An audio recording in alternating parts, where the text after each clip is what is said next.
even the Buddha, here, let me give one last part of the explanation. In the Chinese Mahayana, or in the Mahayana tradition, we say that a Buddha, okay, this is where I'm treading on thin ice. I don't know how many of you are hardcore Theravadan. Yeah, I explain the next part, maybe half of you will walk out. Yeah, so I must first highlight, in the classical teaching, we say that the Buddha attained enlightenment, and then he teach for 45 years, or some say 48, and then he entered Parinibbana, or Mahaparinibbana.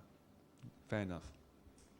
So, in the Mahayana tradition, we say that before the Buddha attained enlightenment, he has already reached various stages of enlightenment as a bodhisattva.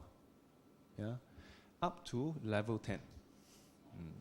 Level 10 is what we call等觉菩萨.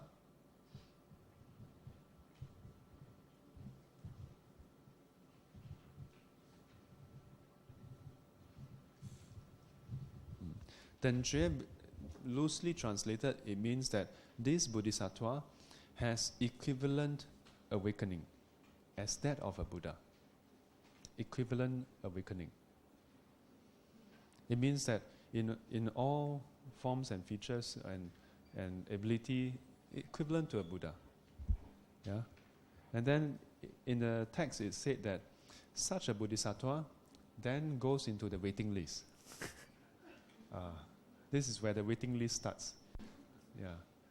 But do not be mistaken. Again, it is not that Maitreya Bodhisattva is now in the Tushita heaven and then sitting down there, then with the pipe music, dun, dun, dun, dun, dun, dun, dun, then with the ticket, and then another Bodhisattva come along and then say, "What's your number?" 355. Mine is 1. I'm the next one. No. They don't just sit around, but they cannot just appear as the Buddha also. Yeah. So we mentioned earlier that the Buddha Dhamma must come to an end before the next one will arise. Then, besides that, there's the conditions of the sentient beings. So this is where the Bodhisattvas would get the sentient beings ready, would spend time to nurture and give teachings and just assemble them, according to the connections that this Bodhisattva have with all the various sentient beings. And when the conditions are right, when the time is right, then this Bodhisattva would appear, be born, and then go through the whole tribulation and then so on and so forth, attain enlightenment. In the very words of the sutra, in the Mahayana Sutra, it says, 实现涅槃. It would actually, what's the word? Present or demonstrate. Yeah, demonstrate, illustrate, or demonstrate attaining Buddhahood. So, in the words of some venerables, they say, it's just a show. Put on a show for us, Yeah. So again, I must qualify. Yeah. I don't know how many of you are the hardcore Theravadan one. What do you mean by Buddha put on a show? He really attained enlightenment. Yeah. I can understand if you feel that way, because years back, that's exactly how I felt. When I was told that, in fact, when he entered Parinibbana is just a show. So, I blew up, Yeah, I had this almost like an argument. Can't remember. I think I was on the verge of crying, or I was tearing. I was like, if you tell me now that, you look at me in the face and you tell me that all this hard work later on, if I do attain arahanthood, that is also just a fake thing, What the hell? Why do I become a monk? Don't mind my language, But literally, So at that point, I really felt it doesn't make sense. Yeah. But after all these years, with and looking at the whole picture, I'm quite convinced that yes, this is the complete picture. Yeah. The complete picture doesn't clash with the classical teaching. The classical teaching is just to get people to look at it and say, hey, how to get enlightened? End of story. Yeah. This teaching, it falls under the bodhisattva path, falls under the Mahayana teachings. And it's to establish the whole picture. Yeah, that in fact, when you, after all the struggles, this is just a start. Yeah. But when you finish and you reach here, when you reach so-called Buddhahood up here, this is actually just the start. In fact, this is where you truly are capable to help liberate sentient beings. But even when you liberate sentient beings, you're not liberating sentient beings because you still depend on condition. Because then from then on, when there's a condition for a Buddha to arise, then one of them will arise there as a Buddha. But sometimes no conditions to arise. Yeah? Then at this point, there's a condition for, let's say, a lay person to arise. Yeah, maybe some of us, we may find it more convincing to hear it from a friend. Yeah? Then maybe one of them may just come as a friend. Yeah? And this is where the full crux of the bodhisattva path comes in. That for those who are enlightened to this degree, they are not attached to this state. What we call Buddhahood is basically that process of appearing and then practicing, attaining enlightenment, and then giving teachings. Yeah. How many of you are lost? 唔使講什麼了。 But I digress. We'll come back to this in a short while, in the next few lessons, because the later part of the sutra, we'll touch on this again. Okay? Yes?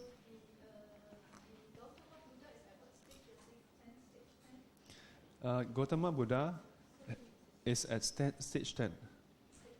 Yeah.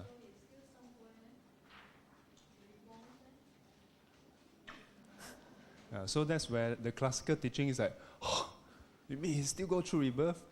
So, since you asked, then I have to answer.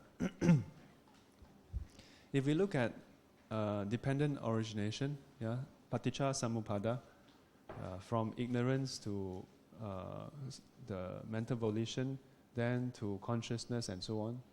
Yeah. Are you all familiar with the 12 links? 12 links? Who is not familiar? 12 links.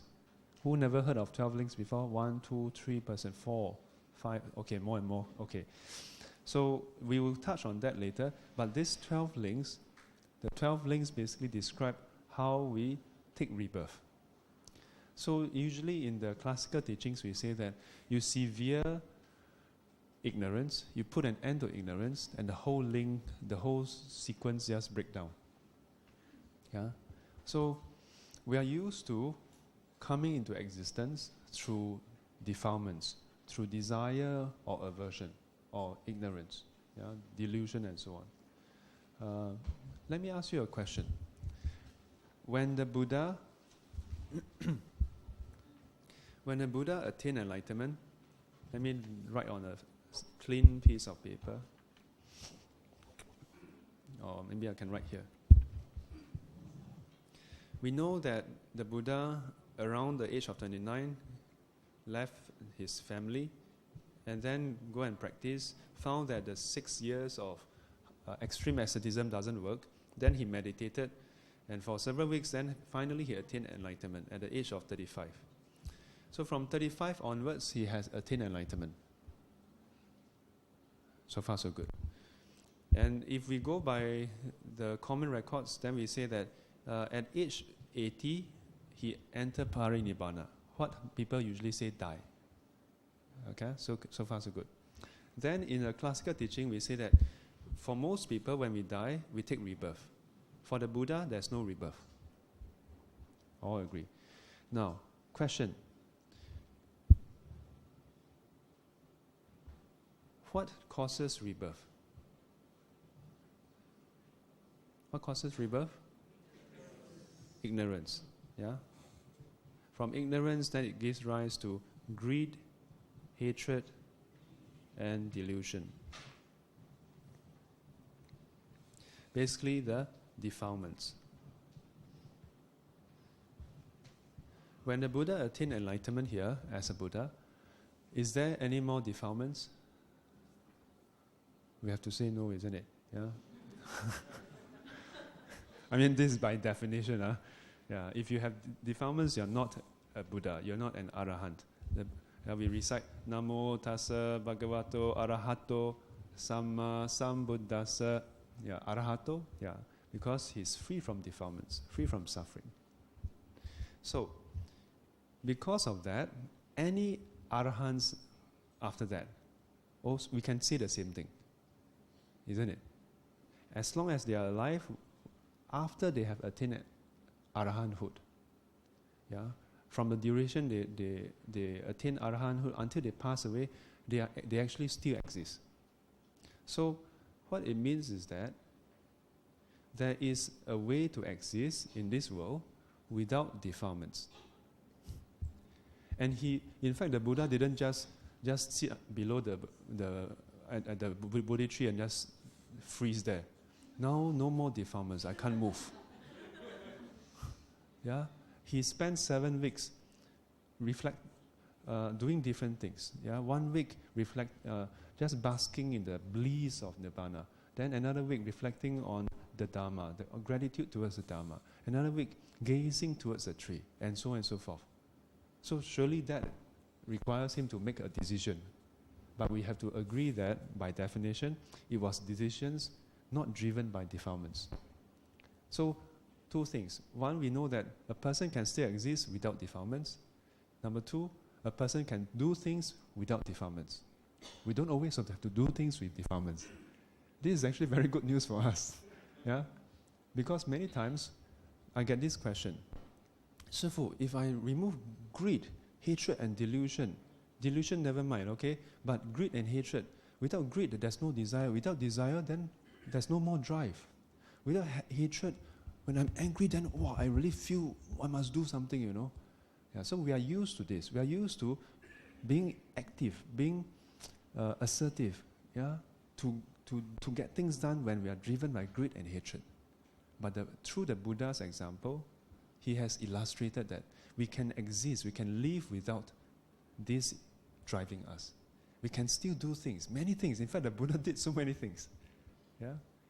In many suttas, from the Pali canon, mind you, yeah, it says that in the morning, before it's time for the alms round, the break of dawn, he would meditate and he would observe the world and consider and examine the mental inclination of sentient beings and determine who is ready for the teachings. Yeah? Surely that requires him to make some decisions, but not driven by ignorance, not driven by greed, hatred, or delusion, driven by wisdom, driven by compassion. So in the Mahayana teachings, we say that even existence is not always driven by this. Yeah? Paticca samuppada is what the Buddha described to describe that of a sentient being that is always driven by ignorance. Yeah?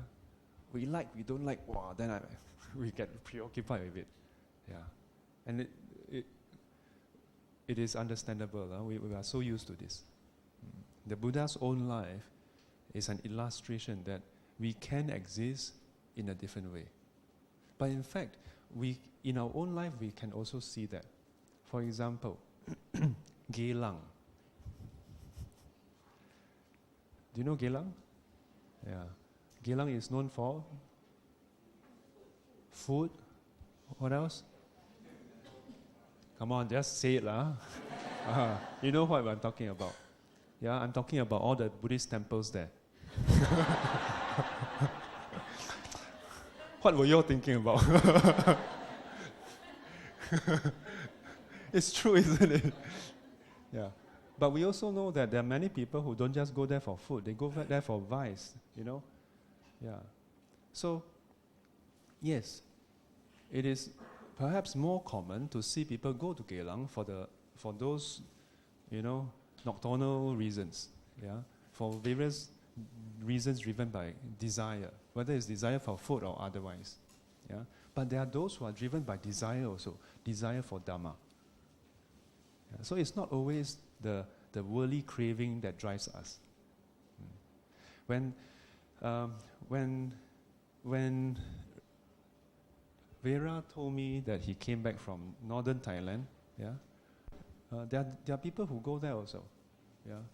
I don't know whether it's so close to the triangle where there's drug trade, I don't know. But surely at the border, there are people who do businesses. So there are people who go to that same place driven by maybe a need to make a living. But there are those maybe who are driven by less than benign intentions. There are those who are pleasure seekers perhaps, who go to Thailand. But there are many like Vera who went to Thailand not for pleasure, but out of compassion. Going to remote villages.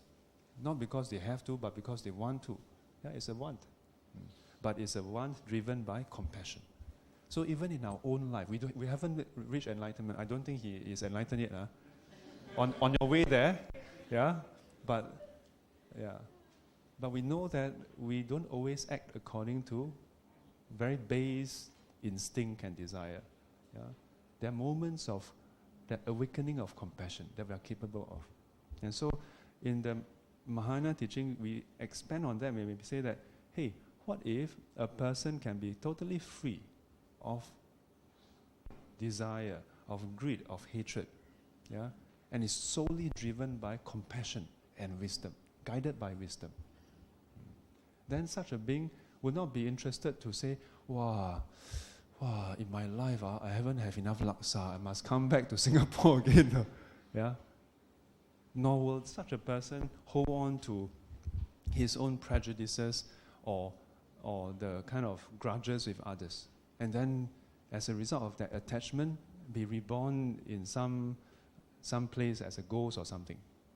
Will not be. But instead will be driven by compassion. For us, at this point in time, we are used to ourselves being ourselves.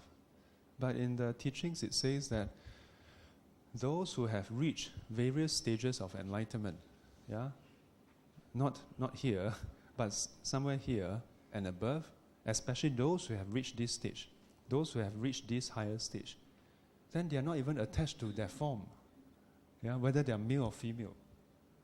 And that's why in one of the sutra called the Universal Dharma Doors, Guan Pusa Pu Men Ping, it says that there's this verse, summary verse, 因以何身得度者，即现何身而为说法. The gist of the literal translation is that the bodhisattva, they would appear and manifest in whatever form is conducive for the person who is receiving the teaching. According to what you need, not what they want. That's pure compassion, and pure wisdom, because they are able to be non-attached to any form. Quite amazing, isn't it? Is it incredible or believable? Maybe for some of us, maybe like, earlier on laksa still quite down to earth, now becoming quite magical, But in fact, we do this also. Let me tell you, this is an amazing thing. Let me ask you, if you have nieces or nephew or young children at home, do you all have at home? At some point in your life, of course. Let me ask you a question. How do you talk to them? Do you talk to them the same way as you talk to your boss or your colleague?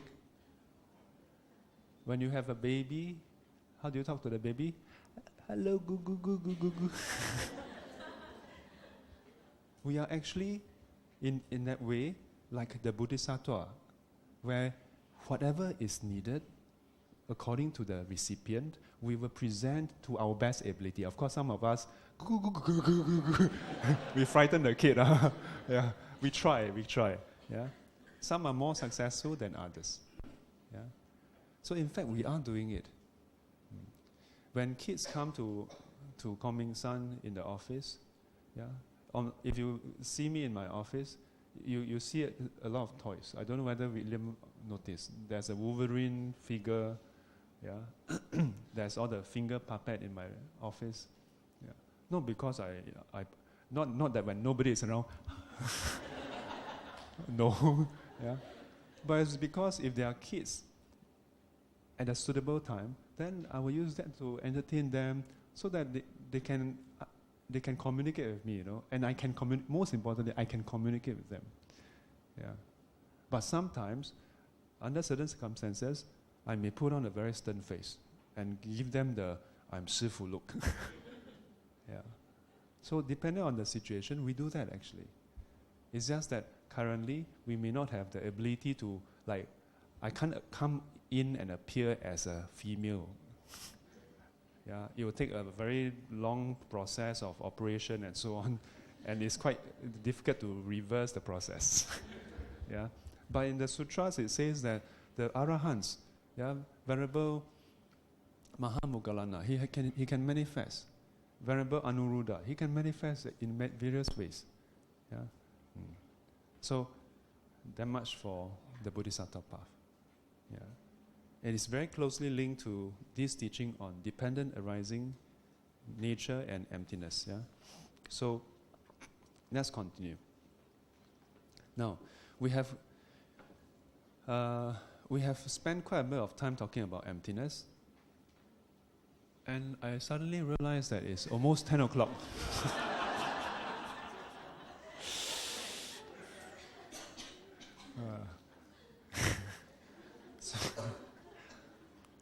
Let me finish my statement. We will definitely move on. Yeah.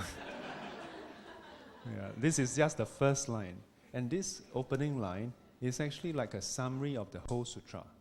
Yeah, and the essence is that these 5 aggregates, which basically encompasses the whole world.